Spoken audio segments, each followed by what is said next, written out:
नमस्कार, ESPN 9 news आप देख रहे हैं। आपके साथ मैं हूं अक्षय अग्रवाल। 2 चरणों का मतदान पूरा हो चुका है। देश की 18वीं लोकसभा है और दुनिया के सबसे बड़े लोकतांत्रिक देश के इस सबसे बड़े लोकतांत्रिक महापर्व में देश के मतदाता अपनी भूमिका अदा कर रहे हैं।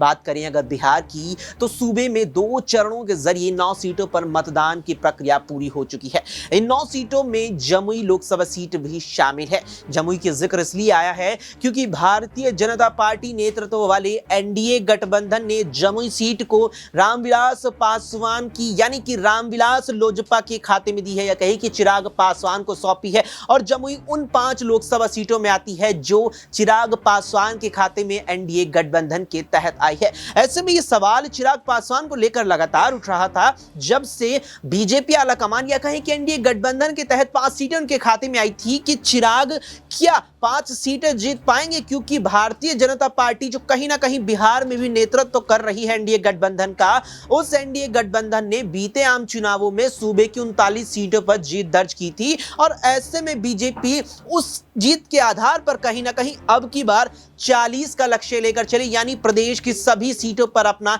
जीत का परचम यहां बीजेपी फहराना चाहती है, या फिर कहें एनडीए गठबंधन। ऐसे में सवाल चिराग पासवान को लेकर इसलिए उठ रहा है क्योंकि जिस तरीके से 2020 में उन्होंने अपने पिता और पूर्व केंद्रीय मंत्री रामविलास पासवान के निधन के बाद पार्टी की कमान संभाली थी, तो कुछ ही वक्त बाद पार्टी में बड़ी टूट पड़ गई थी, वो भी उनके चाचा पशुपति पारस के द्वारा।